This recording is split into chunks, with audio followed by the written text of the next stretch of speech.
பைபிளில் பேதுருவை பார்க்குறோம். பேதுரு தண்ணி மேலே நடக்கிறார் இல்லையா? இப்போ பேதுரு தண்ணி மேலே நிற்கிறாரு. நடக்கும்போது அந்த பக்கம் ஜீசஸ் அங்கேருந்து ஸ்லோவாக நடந்து வர்றாரு. இல்லை ஓகே, இல்லை ஜீசஸ் நிற்கிறாருன்னு வச்சுப்போமே.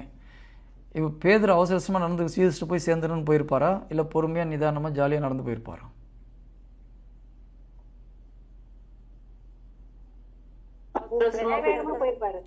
வேக வேகமாக போயிருப்பார் இல்லையா?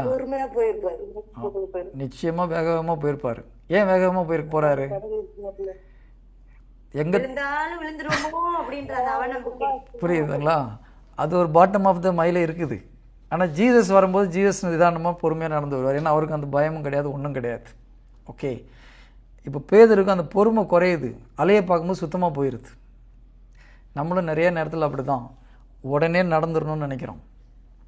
பிரச்சனைக்கு நடுவில் போகும்போது எப்போ நம்மளுக்கு இந்த பிரச்சனை உடனே சேரணும் சீக்கிரம் சரியாயிடணும்னு ஒரு எண்ணம் வருதோ அப்போமே நம்ம யோசிக்கணும். பொறுமைக்கு நமக்கு ஒரு சரியான ஒரு டெஸ்ட் இது. பொறுமை இருக்கும்போது இந்த எண்ணத்தை நம்மால் மேற்கொள்ள முடியும்.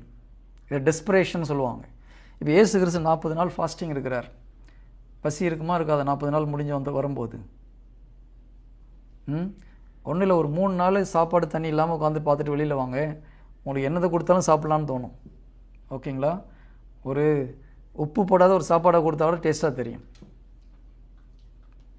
நிஜமாக சொல்கிறேன். ஒரு 3 நாள் எதுவுமே இல்லை ஒரு வாரம் வச்சுக்கலாம்.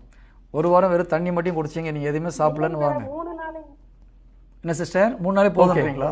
3 நாள் சாப்பிடாம தண்ணி மட்டும் குடிச்சிட்டு வந்து ஒன்றும் இல்லை, ஒரு டீ குடிச்சு பாருங்க, அப்படியே தேவாரத்தமாக குடிச்ச மாதிரி இருக்கும். இப்போ சூப்பராக இருக்குது. அப்படி இருக்கும்போது 40 நாட்கள் தண்ணி குடிக்காமல் சாப்பிடாம ஆண்டவர் ஃபாஸ்டிங் இருந்துட்டு வெளியில் வரும்போது எவ்வளோ ஒரு பசி இருந்திருக்கும் இல்லையா? எவ்வளோ ஒரு சோர்வு இருந்திருக்கும். அந்த நேரத்தில் ஜீசஸ் எதையாவது சாப்பிட்றணும் உடனே அப்படின்னு இயேசு கிறிஸ்து நினைக்கல. நல்லா ஞாபகம் வச்சுக்கோங்க. அவர் அந்த ஒரு டெஸ்பரேஷனுக்குள்ளே போல, பசிக்குது உடனே எதையாவது சாப்பிட்ணும். இயேசு கிறிஸ்து அந்த ஒரு மனநிலையில் இருந்திருந்தாருன்னா சாத்தான் ஈஸியாக ஜெயிச்சிருப்போம் அந்த இடத்துல. ஓகேங்களா?